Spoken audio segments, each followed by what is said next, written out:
say it was a dark and stormy night? Well, a lot of the games I play start with that very statement, or rather start with that kind of weather, kind of like we're having here right now. And some of them get better, you know, as the game progresses and you solve things and save people and restore things. Things kind of become nice and sunny, and sometimes they do not. The three games I want to talk to you about today are not traditional in the sense of they do not have a conventional happy ending.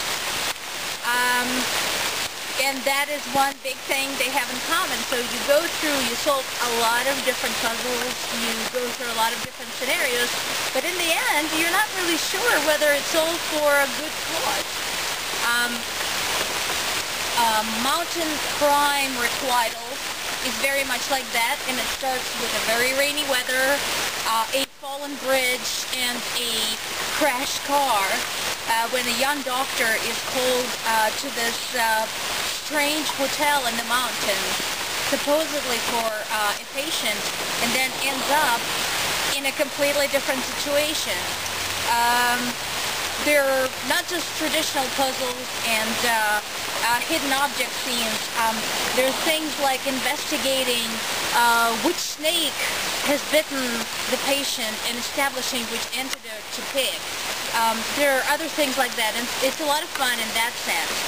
The one thing I do like about Mountain Crime is, in addition to a good indicative map that helps you not to waste time walking all over the place trying to figure out where you have tasks to do, the hidden object scenes are of the functional kind.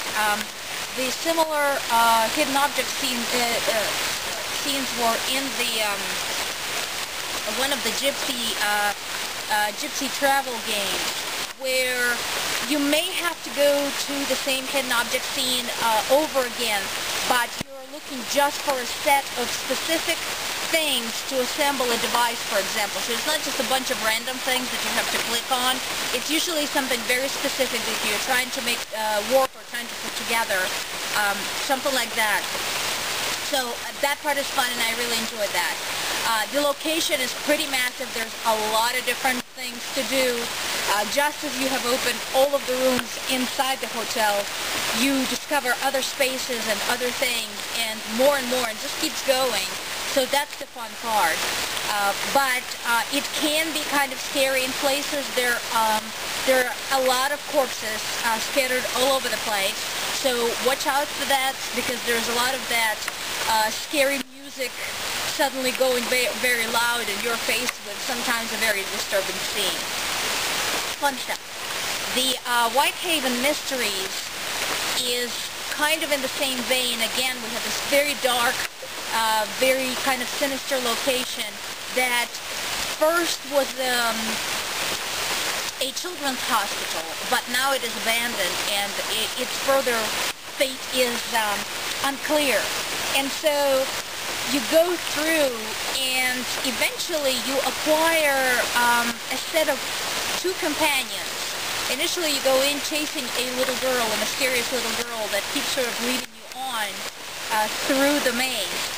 Eventually another companion appears, and that's where things get interesting, because that is where the scenario you thought you were discovering turns out completely not what you expected.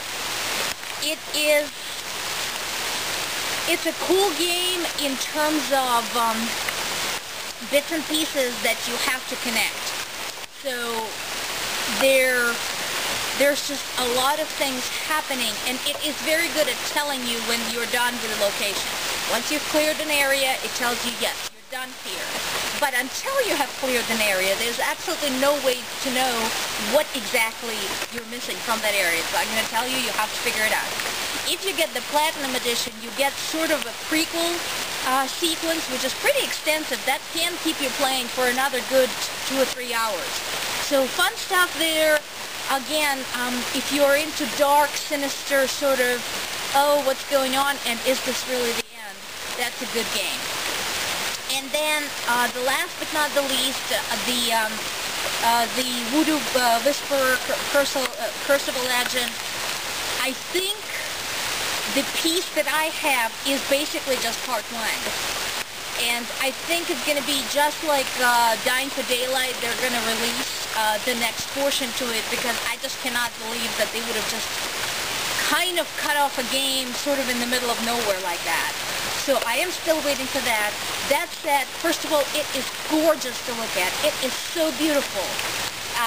All of the scenes, all of the objects, everything in there is just so exquisite, and it's just a visual pleasure to play. And once again, there's just a lot of stuff to do, and of course, a lot of what is considered traditional voodoo elements involved. You will be making a voodoo doll, you will be making potions, you will be casting spells. So if you're into that sort of thing, that is a very nice, very fun game for you.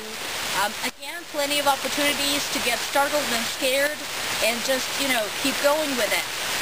But, like I said, do not expect a traditional kind of fantasy fairy tale ending from these games. Enjoy. I'll see you later. This is Maria K, Ms. Review Central. Bye.